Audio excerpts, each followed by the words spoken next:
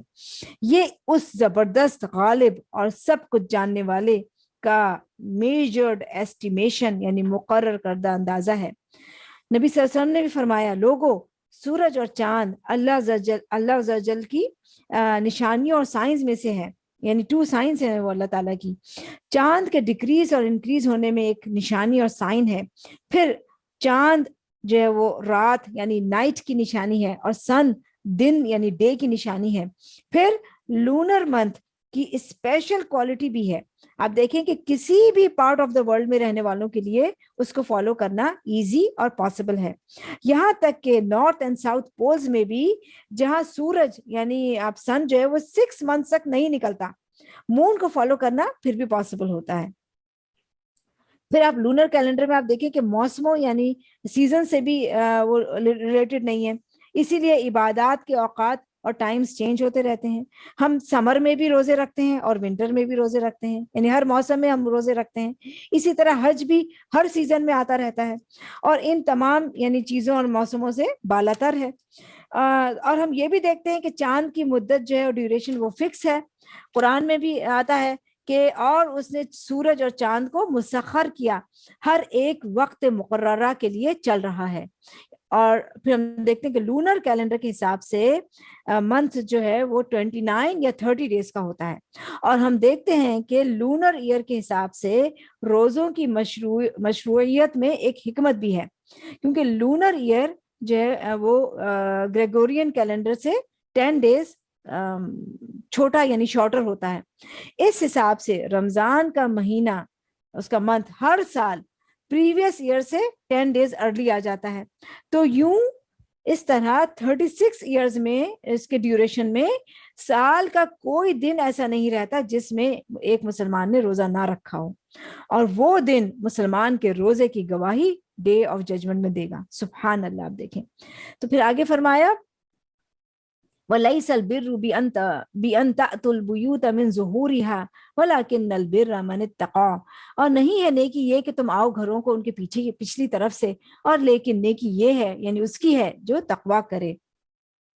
وَأْتُوا الْبُيُوتَ مِنْ أَبْوَابِهَا، اور آؤ تم گھروں کو ان کے دروازوں سے۔ ٹھیک ہے، تو اب اس کو دیکھتے ہیں کہ اس آیت کا بیک گراؤنڈ یہ ہے کہ پری اسلامک ایرا میں قریش نے اپنے لیے ایک سپیریورٹی کے طور پہ اپنا نام حمص رکھا تھا، اور حج و عمرے کا احرام پہننے کے بعد یہ تو ڈائریکٹلی سامنے سے اپنے گھروں میں واپس آ سکتے تھے، مگر ریسٹ آف دا پیپل سیدھے راستے سے یعنی فرنٹ ڈور سے نہیں آ سکتے تھے اپنے گھروں کو، بلکہ وہ اپنے گھروں کے بیک سائڈ سے یعنی اس کی پش کی جانب سے آتے، اور یہ کنسیڈر کرتے کہ گھروں کے سامنے سے آنے سے ان کا احرام ختم ہو جائے گا، اس لیے ضروری ہے کہ وہ بیک سائڈ یعنی اس کے وال کو پھیلان کر آئیں، گھروں میں آئیں، تاکہ گھروں کی جو روف ہے انہیں کور نہ کریں۔ یعنی ایک احمقانہ کانسیپٹ تھا ان کا۔ بہرحال تو وہ یہ عقیدہ رکھتے تھے کہ ایسا کرنا اللہ کے تقرب اور گریٹ ریوارڈ کا سبب بنتا ہے، لیکن یہاں پہ اللہ تعالیٰ نے اپنے فرمان کے ساتھ ان کے اس عمل اور عقیدے کو نگیٹ کیا ہے کہ نیکی یہ نہیں کہ تم اپنے گھروں میں بیک سائڈ یعنی سے آؤ۔ تو ظہر کو دیکھیے کہ ظہر جو ہے نا وہ بیک کو کہتے ہیں، کیونکہ اس میں یعنی آپ دیکھیے کہ بیک سائڈ سے آنے کیوں نہ ہو، کیونکہ اس میں ہارڈ شپ ہے، حماقت ہے اور حکمت کی مخالفت ہے، تو یہ کام رائچیسنس کے اگینسٹ ہے۔ اور آگے فرمایا کہ نیکی تو اس کی ہے جو تقوی اختیار کرے، یعنی جو اللہ سے ڈرتا ہو اس کی نیکی ہے۔ اور پھر نیکی یہ ہے کہ تم اپنے ہاؤسز میں ان کے سامنے کے ڈور سے انٹر ہو۔ تو اس آیت سے ہمیں یہ پتہ چلتا ہے، یہ بات پتہ چلتی ہے کہ معاملات یعنی میٹرز آف لائف میں آسانی اور ایز والا راستہ اختیار کرنا چاہیے۔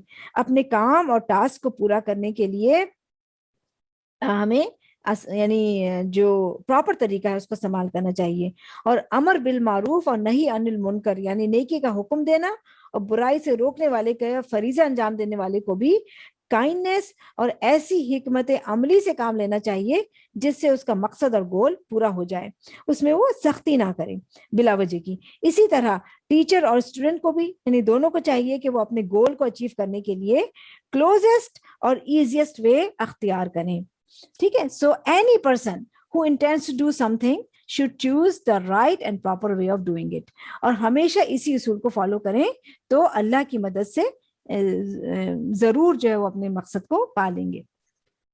تو ہمیں یہ بات یاد رکھنی چاہیے کہ اللہ کی اوبیڈینس اللہ کے بتائے ہوئے طریقے پہ ہی کرنی چاہیے، جیسا کہ ذکر آپ دیکھتے ہیں کہ یعنی ریمیمبرنس آف اللہ ہے، ذکر کے بارے میں اللہ قرآن میں آتا ہے فَاذْكُرُوا اللَّهَ كَمَا عَلَّمَكُمْ، اللہ کا ذکر اسی طریقے سے کرو جیسے اس نے تمہیں سکھایا ہے۔ اور ایک اور جگہ پہ آتا ہے وَاذْكُرُوهُ كَمَا هَدَاكُمْ، یعنی remember Allah as he has guided and taught you، یعنی نبی صلی اللہ علیہ وسلم نے فرمایا کہ آگاہ رہو، یعنی نو دیٹ بے شک میں تم میں دو بھاری چیزیں چھوڑ کے جا رہا ہوں، ان میں سے ایک اللہ عز و جل کی کتاب ہے اور وہ اللہ کی رسی اور روپ ہے، جو اس کی اتباع کرے گا وہ ہدایت اور گائیڈنس پہ رہے گا، اور جو اسے لیو کر دے گا وہ مس گائیڈڈ ہو جائے گا۔ تو اللہ کی رضامندی اور پلیجر اس کی ہدایت کو فالو کرنے سے ملتی ہے۔ غیر مشروط طریقے سے عبادت کرنا بدعت کہلاتا ہے۔ تو اپنی مرضی کے طریقے سے عبادت ہمیں نہیں کرنی چاہیے، بلکہ اللہ اور اس کے رسول کے بتائے ہوئے طریقے پہ کرنی چاہیے، اور ہر کام سیدھے طریقے سے یعنی in right and proper way کرنا چاہیے۔ اور آگے فرمائے وَاتَّقُوا اللَّهَ لَعَلَّكُمْ تُفْلِحُونَ، یعنی تقوی اختیار کرو، جس میں آپ دیکھیں کہ انسان اللہ کی رضا والے کام کرتا ہے اور اللہ کو ڈسپلیز کرنے والے کاموں کو اوائڈ کرتا ہے۔ اور یہ تقوی ایسی چیز ہے جس سے انسان دنیا اور آخرت میں سکسیس حاصل کرتا ہے۔ تو اس آیت کا جو انگلش ٹرانسلیشن دیکھ لیتے ہیں کہ دے آسک یو او محمد صلی اللہ علیہ وسلم about the crescent moon, say they are measurement of time for the people and for Hajj yani pilgrimage, and it is not righteousness to enter houses from the back, but righteousness is in the one who fears Allah and enter houses from their doors and fear Allah that you may succeed۔ تو اب ہم اگلی آیت دیکھ لیتے ہیں، آیت number 190، وَقَاتِلُوا فِي سَبِيلِ اللَّهِ الَّذِينَ يُقَاتِلُونَكُمْ وَلَا تَعْتَدُوا، اور جنگ کرو اللہ کے راستے میں ان سے جو جنگ کرتے ہیں تم سے، اور نہ تم زیادتی کرو۔ إِنَّ اللَّهَ لَا يُحِبُّ الْمُعْتَدِينَ، بے شک اللہ تعالیٰ نہیں پسند کرتا زیادتی کرنے والوں کو۔ Fight in the way of Allah those who fight against you, but do not transgress. Indeed, Allah does not like transgressors۔ تو یہاں سے جو آگے کی جو نیکسٹ فیو آیاز ہیں وہ اللہ کے راستے میں جہاد اور قتال یعنی fighting in the way of Allah اس سے ریلیٹڈ ہے، اور یہ آرڈر اس وقت آیا تھا جب مسلمان مدینہ مائیگریٹ کر چکے تھے اور وار کے لیے مضبوط اور اسٹرانگ ہو چکے تھے، تو اللہ تعالیٰ نے انہیں قتال یعنی ہولی وار کا حکم دیا۔ Earlier in Mecca they were ordered not to get into fight with others because they were not established and strong۔ تو یہاں پر فرمایا وَقَاتِلُوا فِي سَبِيلِ اللَّهِ، رائٹ؟ تو یہ فعل امر ہے یعنی آرڈر ہے، حکم ہے، اور قاتلو کو دیکھیے کہ قاف تا لام اس کا روٹ ورڈ ہے، اور یہ لفظ مقاتلہ سے ہے۔ مقاتلہ دونوں جانب سے انجام دیے جانے والا کام ہوتا ہے، یعنی دو طرفہ لڑائی، یعنی war which is done from both sides, یعنی جب نان بلیورز تم سے جنگ کریں تو تم بھی ان سے جنگ کرو۔ when they wage a war against you then you also get involved in the war against them۔ لیکن یہاں پر جنگ یعنی وار کرنے میں ایک کنڈیشن اور شرط لگائی گئی ہے، اور وہ یہ ہے کہ فی سبیل اللہ، یعنی in the way of اللہ ہو، اللہ کے دین، اس کی شریعت اور اس کی رضا کے حصول یعنی ٹو پلیز اللہ، اسی کے لیے جنگ کرو۔ اور یہ وار دین کی شرائط اور کنڈیشنز کے اندر ہونی چاہیے۔ یہاں جنگ میں اخلاص یعنی سنسیئرٹی کا حکم دیا گیا ہے، کیونکہ only purely for Allah's sake and for his deen the war should be fought۔ تو اسلام میں اخلاص کے بغیر وار نہیں ہو سکتی، کیونکہ جنگ کرنا آسان کام نہیں ہے۔ جنگ میں یعنی وار میں اینیمی کے ساتھ فائٹ میں اپنی زندگی کو خطرے میں ڈالا جاتا ہے۔ اگر وہ صرف اللہ کے لیے، اس کے دین کے لیے فائٹ نہیں کرے گا تو اپنے دین اور دنیا دونوں کا لاس کرے گا۔ اگر وہ اس وار میں قتل بھی ہو جائے یعنی کل بھی کر دیا جائے تب بھی وہ اسے شہادت اور مارٹرڈم کا اسٹیٹس نہیں ملے گا. تو فی سبیل اللہ میں وار کے مقصد اور گول کو فرسٹ اینڈ فارموسٹ رکھا گیا ہے. یعنی that's why the reason for the war is described first, یعنی فی سبیل اللہ, اور دین یعنی with whom war should be fought is mentioned later. یعنی پہلے جنگ کرنے کا مقصد اور گول کلیئر کیا گیا کہ فی سبیل اللہ لڑی جائے گی, اور پھر فرمایا الذین یقاتلونکم, ان لوگوں سے جنگ کرو جو تم سے جنگ کرتے ہیں. ٹھیک ہے, یعنی وہ تم سے اس لیے فائٹ کرتے ہیں تاکہ تمہیں تمہارے دین سے روک دیں. They don't want you to follow your دین. اور یہ اس لیے بھی کہ جب انسان سے یہ کہا جائے کہ جو تم سے وار کرے تم بھی اس سے فائٹ کرو, تو اس کا پھر ارادہ مضبوط ہو جاتا ہے. he gets a strong resolve, اور حوصلہ اس کا اسٹرانگ ہو جاتا ہے. تو اب ہم یہ دیکھتے ہیں کہ اسلام میں جنگ یعنی وار کے اصول اور رولز کیا ہیں. تو اسلام میں جنگ اور وار کرنے کے جو ریزنز اور مقاصد ہیں, اس میں وار نہ تو عداوت یعنی اینیمیٹی کی بیس پہ ہوتی ہے, اور نہ ہی کسی کے اکسانے اور انسٹیگیشن پر ہوتی ہے, اور نہ ہی بد نظمی یعنی ڈس آرگنائزڈ وے میں ہوتی ہے. لیکن وار یعنی جنگ دین اور کنٹری کو بچانے یعنی سیو کرنے کے لیے کی جاتی ہے, اور کمزور اور ویک مسلمز کو سیو کرنے کے لیے کی جاتی ہے, خواہ وہ کسی بھی جگہ پہ ہوں. تو اسلام میں وار کرنے کی دو ہی جائز یعنی ٹو اونلی ویلڈ ریزنز ہو سکتی ہیں. نمبر 1, اپنی جان اور دین کے دفاع کے لیے, یعنی to defend one's own life and the دین. نمبر 2, دشمنوں کے مقابلے اور ظالموں کو ظلم سے روکنے کے لیے, یعنی in confrontation of the enemies and to stop the transgressors یعنی کرپٹ پیپل فرام ظلم یعنی انجسٹس.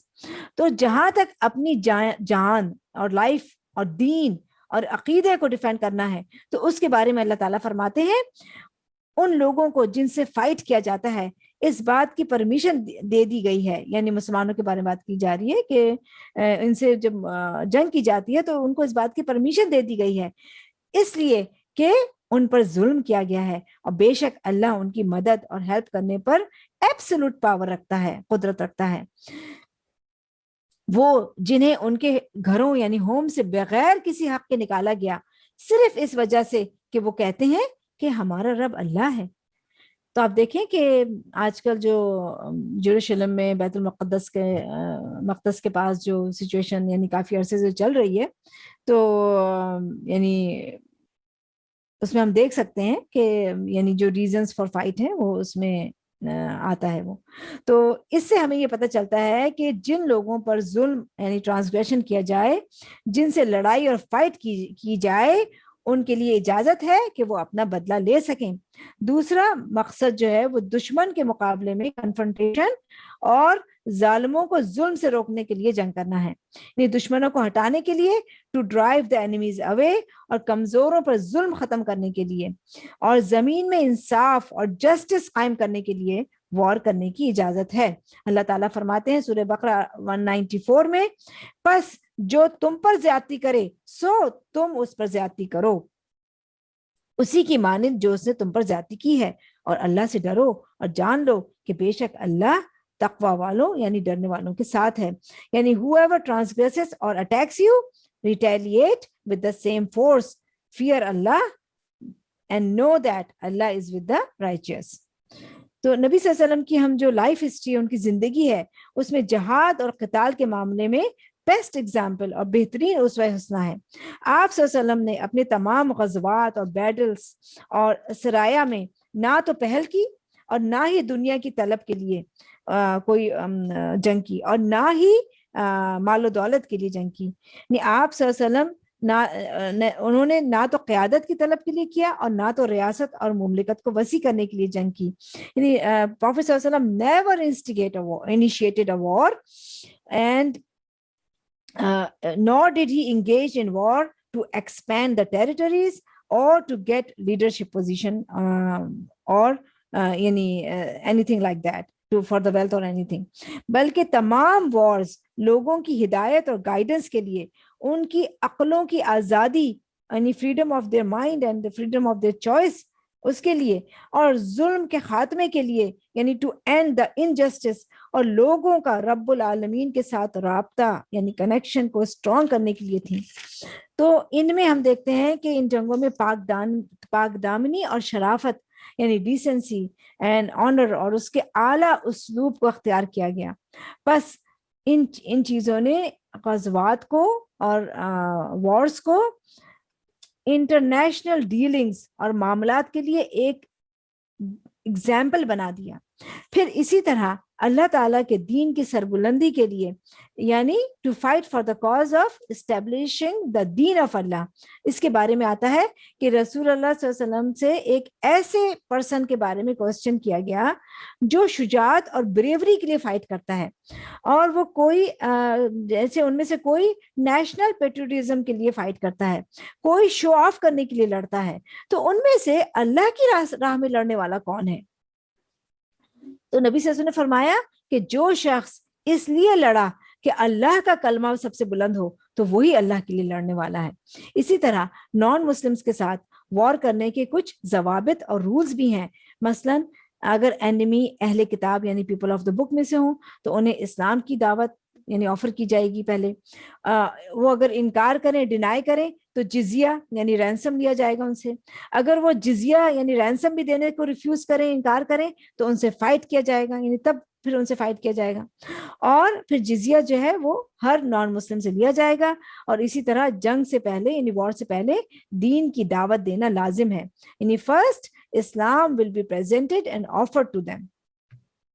پھر آگے فرمایا بلا تعتدوا یعنی اور تم زیادتی نہ کرو، یعنی ڈونٹ ایکسیڈ دا لمٹس. بے شک اللہ تعالیٰ زیادتی کرنے والوں کو پسند نہیں کرتا. زیادتی سے یہاں مراد ایسے شخص سے جنگ کرنا ہے، وار کرنا ہے جو خود جنگ نہ کر رہا ہو، ٹھیک ہے. پھر دوسرا اس سے مراد وومن اینڈ چلڈرن کو کل کرنا ہے، ان کو قتل کرنا ہے. جنگ اور وار دین اسلام اور اس کے علاوہ کسی اور ریزن کے لیے ہو تو یہ زیادتی ہے. تو جنگ میں زیادتی کی ممانعت کی گئی ہے، ہم لمٹس کراس نہیں کر سکتے. اور جہاں تک اللہ کے حق میں زیادتی کرنا ہے جنگ میں تو اس کی ایگزامپل یہ ہے کہ ہم ان کے ساتھ ایسے وقت میں جنگ کریں جس میں جنگ کرنا حلال اور الاؤڈ نہیں ہے، جیسے کہ حرمت کے مہینوں میں سیکرڈ منتھس میں جنگ کرنا. اور جہاں تک یعنی ان سے زیادتی کرنے کا تعلق ہے جن سے وار کی جاتی ہے تو اس کی ایگزامپل ان کی ڈیڈ باڈیز کا مسئلہ کرنا یعنی ان کے مردہ لاشوں کو میوٹیلیٹ کرنا، اور نبی صلی اللہ علیہ وسلم نے اس سے منع فرمایا ہے. پھر فرمایا کہ ان اللہ لا یحب المعتدین، یعنی بے شک اللہ تعالیٰ حد سے بڑھنے والوں سے محبت نہیں کرتا. اللہ ڈز ناٹ لائک ٹرانسگریسرز. تو جنگ یا وار کسی بھی میٹر یعنی وہ چاہے جنگ ہو چاہے وہ کوئی بھی میٹر ہو، اس میں زیادتی کرنا اللہ کو پسند نہیں. اعتدا کو دیکھ لیجئے کہ اس کا مطلب اس کا روٹ ورڈ جو ہے وہ عین دال واو ہے، اور اس کا مطلب جو ہے وہ حلال کرنا اور حدود سے آگے بڑھ جانا ہے، لمٹ کو کراس کرنا ہے. تو اسلام میں جنگ کے جو آداب اور مینرزم ہیں کہ صرف قتال کرنے والا یعنی جو انگیج ہو وار میں اسی سے وار کی جائے گی. جیسے نبی صلی اللہ علیہ وسلم نے فتح مکہ کے موقع پر لوگوں کو امن دیا تھا. یہ جو فتح مکہ ہوا وہ بغیر کسی خون خرابے کے ہوا، نو بلڈ شیڈ ہیپن. پھر اسی طرح کافروں پر زیادتی کی حرمت بھی ہے، یعنی ان پہ زیادتی نہیں کر سکتے. نبی صلی اللہ علیہ وسلم جنگ سے پہلے جنگ کے مینرز بھی بتاتے تھے. اور ابن عباس رضی اللہ تعالیٰ عنہ سے روایت ہے کہ رسول اللہ صلی اللہ علیہ وسلم جب کبھی بھی اپنے کسی آرمی کو روانہ کرتے تو فرماتے اللہ کا نام لے کے روانہ ہو جاؤ، جس نے اللہ سے کفر کیا تم اس سے اللہ کے راستے میں لڑائی کرو یعنی فائٹ کرو، وعدہ خلافی مت کرو، ڈونٹ بریک پرومسز اور کانٹریکٹس. اگر اس میں کبھی جنگ کے دوران کوئی کانٹریکٹ ہوتا ہے تو اس کو بریک مت کرو. مال غنیمت میں خیانت نہ کرو یعنی بوٹی آف وار میں اس کو خیانت نہ کرو، اور ڈیڈ باڈیز کو میوٹیلیٹ نہ مت کرو، اور وومن چلڈرن اور ریلیجیس اسکالرس کو یعنی ان کو کل مت کرو، قتل مت کرو. صرف جنگجو یعنی واریئرس انہی کو قتل کریں لڑائی میں جب فائٹنگ ہو رہی ہو. اور دھوکہ مت دو، don't deceive, don't no deception. اور یہ بھی ہے کہ رات کے وقت یعنی سڈنلی اٹیک نہ کیا جائے. آپ نبی صلی اللہ علیہ وسلم ہمیشہ صبح ہی کو حملہ کرتے، اور ڈیورنگ وار